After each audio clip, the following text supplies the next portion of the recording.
नमस्कार दोस्तों, welcome back. आप देख रहे हैं कॉफी विद सुमित जैन। दोस्तों, ये जो देश के खिलाफ जो विद्रोह करते हैं उन्हें सुप्रीम कोर्ट छोड़ कैसे देता है उसका मैं आपको एक उदाहरण देता हूं। अब आपको मालूम है कि जो न्यूज क्लिक वाला वही देशद्रोही संपादक जो था प्रबीर, उसे यूएपीए के तहत गिरफ्तारी की गई थी और सुप्रीम कोर्ट ने उसे अवैध कहते हुए उसे रिहा कर दिया। और जस्टिस कौन थे? नॉन जस्टिस बीआर गवई और वही नॉन जस्टिस संदीप मेहता, जो कि मोदी जी के खिलाफ हैं, देशद्रोहियों के साथ खड़े होते हैं पैसे लेकर। और मैं बार बार अपनी वीडियोस में बोलता हूं, बिना पैसे लिए संदीप मेहता ये काम कर नहीं सकता। और इन्हें लगता है कि आगे जाकर ये सीजीआई बनेंगे, इसलिए अब ये सारे गुंडे, मवाली, ये देशद्रोही, पैसे खाने वाले, इन सबको ये फेवर कर रहा है ताकि कल को ये सीजीआई बने तो ये सारे लोग इसकी सपोर्ट में खड़े होंगे। मैं भारत में नहीं हूं दोस्तों, मैं आपको यकीन करा सकता हूं कि अगर भारत में होता, मैं सुप्रीम कोर्ट के बाहर एक बड़ा सा एक बोर्ड लगा के खड़ा होता खुद कि आज का सुप्रीम कोर्ट का रेट क्या है, मंत्री को छोड़ने का रेट आज का ये है, सीएम का ये रेट है, उग्रवादी को छोड़ने का ये रेट है, मुसलमान अगर रेपिस्ट है और उसने 22 बार चाकू से लड़की की हत्या कर दी, उसको छोड़ने का रेट ये है। तो मैं वहां पे क्वेश्चन मार्क लिखता और जजों से पूछता, प्लीज ये रेट भर दीजिए ताकि हमें दिक्कत ही ना हो। रेट दिया, छोड़ गए और हमें कल्पने की भी जरूरत नहीं है। तो इसलिए ये जो संदीप मेहता जी हैं, अब इन्होंने क्या किया, न्यूज क्लिक वाले को छोड़ दिया अवैध कहते हुए। और इन्होंने क्या बताया, कारण क्या बताया कि उसे गिरफ्तारी के वक्त उसे लिखित में यह नहीं दिया कि आपकी गिरफ्तारी क्यों हो रही है, यानी कि देशद्रोही कोई होगा उसे पहले पर्चा दिया जाएगा। और वो बोले यार मुझे तो ये एक्सेप्टेबल नहीं है, तो उसे आप गिरफ्तार नहीं कर सकते। मगर अगला जजमेंट तो ये आने वाला है कि आपने उसे लिखित में जब दिया था, जब उसने उस चीजों को एक्सेप्ट ही नहीं किया, तो आप उसे पकड़ कैसे सकते हैं? क्यों? क्योंकि हमारा रेट लिस्ट बाहर लगी हुई है। आप पहले हमारी रेट लिस्ट देखिए। दूसरी तरफ ये आप सोच के देखिए, 2021 जुलाई से पहले दिल्ली हाई कोर्ट ने भी इस बंदे की गिरफ्तारी के ऊपर रोक लगा दी थी और बड़ी मुश्किल से दिल्ली पुलिस के ये देशद्रोही हाथ में लगा था। क्यों? क्योंकि मैं देशद्रोही क्यों बोल रहा हूं, चीन से पैसे लेकर भारत के अंदर जो हमारी अखंडता है उसके साथ ये खिलवाड़ कर रहा था। वो कैसे? ये हमारे जो देश का जो हमारा मैप है उसे ही चेंज करके दिखा रहा था, उसके कई पार्ट्स को ये चाइना के पार्ट्स दिखा रहा था। यही नहीं, जितने भी काम मोदी जी ने किए ये हमेशा चाइना की बढ़ाइयां करता था, क्योंकि चाइना से पैसे लिए हुए थे। और मोदी जी को कटघरे में खड़ा करने में सबसे पहले ये नैरेटिव्स को सेट करता था।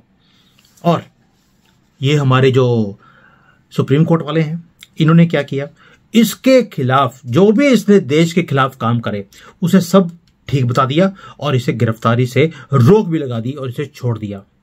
मियां लॉर्ड्स ने बोला क्या है, मैं मियां लॉर्ड्स बोल रहा हूं, मी लॉर्ड्स नहीं बोल रहा हूं, क्योंकि मेरे लॉर्ड तो हो नहीं सकते, ये मियां के ही लॉर्ड्स हैं। इन्होंने कहा कि यूएपीए में गिरफ्तारी के कारण आपको जो है बताना पड़ता है। ये तो हो गया जो हमने पहले भी बात करी। अब प्रबीर के ऊपर एलिगेशंस क्या थे? एलिगेशन थे इसने सिर्फ 75-90 करोड़ रुपए चीन से लिए थे। और चीन से लेकर क्या था, जो आरोप है उसके अंदर एक तो नैरेटिव, दूसरा बॉर्डर का नक्शा ही बदल दिया। अरुणाचल प्रदेश और जेएनके का हिस्सा जो भारत का हिस्सा है उसे चाइना को दिखा दिया अपने वीडियोस के अंदर या अपने आर्टिकल्स के अंदर। अब मैं बताता हूं कि ये खतरनाक कैसे होता है। जैसे मैंने पहले भी बात करा है कि जब हम भारत का मैप देखते हैं, तो हमें जो आजकल का मैप है वही हम रिलेट कर सकते हैं। लेकिन जो हमारे बुजुर्ग थे, मेरे दादाजी थे, वो अखंड भारत का जो मैप होता था उससे अपने आप को रिलेट करते थे। यानी कि आज जो मैप ये छेड़कर करके निकाले जाते हैं, हमारी जो अगली जनरेशन है जिसमें अरुणाचल भारत का पार्ट नहीं है, लद्दाख भारत का पार्ट नहीं होगा, उसके साथ अपने आप को रिलेट करना शुरू कर देंगे। और कभी सुमित जैन जैसा बंदा जो देश के लिए मर मिटने को तैयार है, वो जब प्रधानमंत्री कभी बनेगा, मैं एग्जांपल दे रहा हूं, तो क्या होगा, हम अपने जमीन के लिए लड़ाई कर रहे होंगे और हमारे जो जनरेशन है वो बोलेंगी जब ये हमारा पार्ट था ही नहीं, हम लड़ाई क्यों कर रहे हैं? Why are we creating problems? That means ये लड़ाई 15-20 साल आगे की है। अब जो ये परवीर है, इसे 3 अक्टूबर 2023 को गिरफ्तार किया गया। तब जब मजिस्ट्रेट थे उनको इसे 7 दिन की रिमांड पर भेजते हुए ये देखना चाहिए था कि नहीं देखना चाहिए था कि जो गिरफ्तारी है उसमें सारी कंडीशंस पूरी हुई या नहीं हुई। कुछ भी देखा नहीं गया अकॉर्डिंग टू सुप्रीम कोर्ट। भाई जो ये नॉन जस्टिस तुषार मेहता हैं, इन्होंने हाई कोर्ट में कहा था कि यूएपीए जो है दिशा निर्देशों में अरेस्ट के ग्राउंड में लिखित में दी जाने वाली जो चीजें हैं ये इतनी ज्यादा जरूरी नहीं हैं। और अब वही आदमी इस सारी चीजों को पलट रहा है, सब कुछ भूल रहा है। क्यों? ये पहुंच गए। दूसरी बात, जो ये परवीर है इसने हाई कोर्ट में अपील भी करी थी, लेकिन हाई कोर्ट ने उसकी अपील को खारिज कर दिया था सारे डॉक्यूमेंट देखने के बाद। अब आप सोच के देखिए, लोअर कोर्ट हो, हाई कोर्ट हो, सब जगह पर इसकी सारी अपीलें, क्योंकि सबूत ही इतने पुख्ता थे, बट सुप्रीम कोर्टा तो सुप्रीम कोर्टा है, रेट लिस्ट लगी हुई है।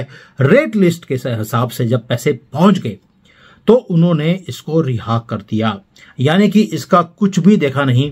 जितनी भी दलीलें दी गई, ये बोलते यार दलीलें पैसे के सामने कोई दलील काम नहीं कर सकती। और आप सोच के देखिए, इन्होंने एक पुराना जो केस था पंकज बंसल का, उस केस का भी जिक्र किया, लेकिन भैया सुप्रीम कोर्ट वालों, वो केस तो यूएपीए का था ही नहीं, वो तो पीएमएलए का केस था। तो पीएमएलए का जो रूल्स हैं वो यूएपी में लागू हो ही नहीं सकते। आप किसी और केस की दलील देकर यूएपीए में जोड़ कैसे सकते हैं? भाई मैं कोई लॉयर नहीं हूं, जज नहीं हूं, आपके जैसा पढ़ा लिखा सुप्रीम कोर्ट का जज नहीं हूं, लेकिन इतनी बात तो हमें भी समझ आती है। क्यों बेवकूफ बनाने का बात करते हो? आप वैसे ही बोल दो, भैया पैसे ले लिए हैं इसलिए हम किसी भी रूल को किसी में जोड़कर हम रिहा कर सकते हैं। यानी कि सुप्रीम कोर्ट का ये रेट हो गया है कि मर्द हो या औरत कुछ भी हो जाए सीधा ठोक देने हैं, वो वाला हाल हो गया है सुप्रीम कोर्ट के साथ। अब वैसे भी ये जो फैसला है, जो ये पंकज बंसल का था, ये दिसंबर 2023 का था, जबकि पुष्कर जो है इसके तो अक्टूबर 2023 में गिरफ्तार हो गया था। यानी कि उसको पुरानी तारीख में जो कोई केस आया हो उसके ऊपर आप कैसे उसको यूज कर सकते हैं, मुझे भी समझ नहीं आया। अच्छा, अब ये तो मतलब समझ साफ हो गया कि सुप्रीम कोर्ट हर किसी को छोड़ने में आगे रहेगा जब वो देश का दुश्मन क्यों ना हो। यानी कि मोदी के खिलाफ कोई भी बकने वाला, कोई भी आर्टिकल लिखने वाला, कोई भी वीडियो बनाने वाला, उसे संरक्षण मिलेगा हमारे सुप्रीम कोर्ट की तरफ से। एग्जाम्पल आपके सामने है केजरीवाल को जैसे छोड़ा गया, उसने रिहाई की अपील ही नहीं करी और इन्होंने बोल दिया हम तो तुझे छोड़ेंगे। और आप सोच के देखिए, अमित शाह हमारे होम मिनिस्टर हैं, उन्होंने भी बोल दिया अब तो कि अदालत द्वारा इसे विशिष्ट सत्कार दिया गया है, यानी कि फेवरेटिज्म हुई है केजरीवाल के साथ। जब गृह मंत्री ऐसी बात बोल दे सख्त रूप से, इससे ज्यादा हमें और कुछ बोलने की जरूरत नहीं है अदालत के खिलाफ। अरे भाई, हम तो अदालत के वैसे ही बड़ी रिस्पेक्ट करते हैं इन कोठे वालों की। ये तो ढोलकिया है, तो जहां से पैसे मिलते हैं वहीं पर ये नाचने लग जाते हैं, इसलिए हम तो वहां खड़े होकर सिर्फ आनंद लेते हैं। ये वाला हाल है। ये बदकिस्मती है भारत की। मैं भारत में नहीं हूं, मैं लिटरली बता रहा हूं।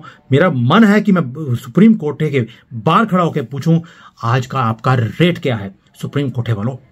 और जो ये हमारे मैजिस्ट्रेट्स हैं, ये किसी भी चीज की आज की डेट में परवाह ही नहीं करते। ये तो ना हाई कोर्ट में जो सारा कुछ दलीलें दी गई, फर्क नहीं पड़ता।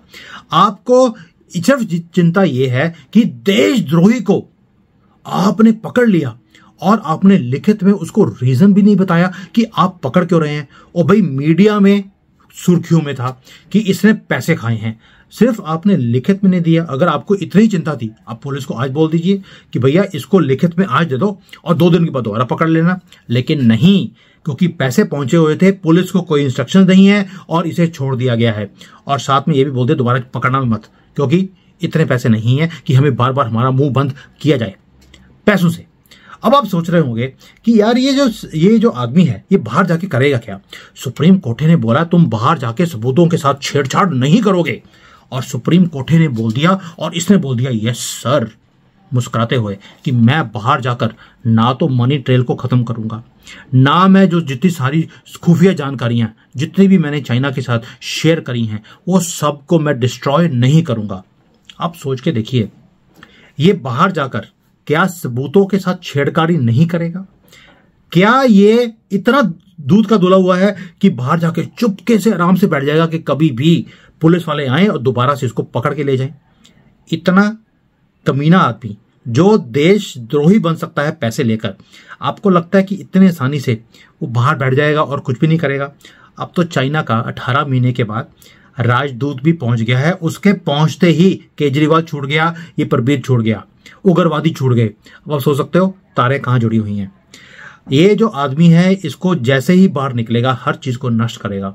और इतना गंभीर केस सुप्रीम कोर्ट ने ऐसे पैसे लेकर मिट्टी में मिला दिया, यानी कि ये बिल्कुल ही एक क्लियर इंडिकेशन है पुलिस को, देशद्रोहियों को पकड़ना नहीं है, कुछ भी करना नहीं है, आप पकड़ते जाओगे हम इन्हें छोड़ते जाएंगे।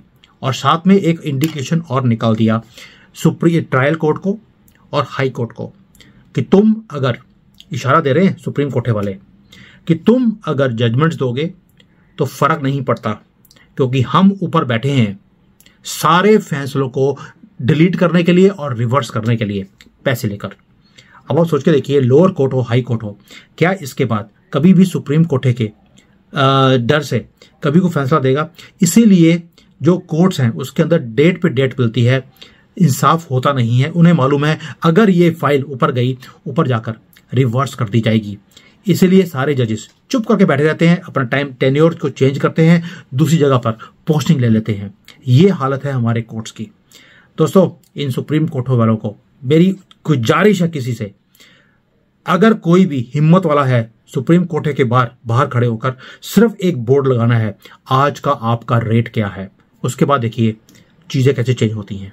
सिर्फ बोर्ड लगा के भाग जाइए वहां से, चिंता भी करने की जरूरत नहीं है, कोई पकड़ने वाला नहीं है आपको। देखते हैं कोई मेरी बात को सुनेगा और इसके बाद इसके ऊपर अमल भी करेगा। जय हिंद, वंदे मातरम, और ठोकते रहिए इन सुप्रीम कोर्ट वालों की। Hi there. If you liked the video, please don't forget to smash the like button, subscribe to our channel, and activate the bell icon so that you receive all notifications whenever we upload a new video. Thanks for watching.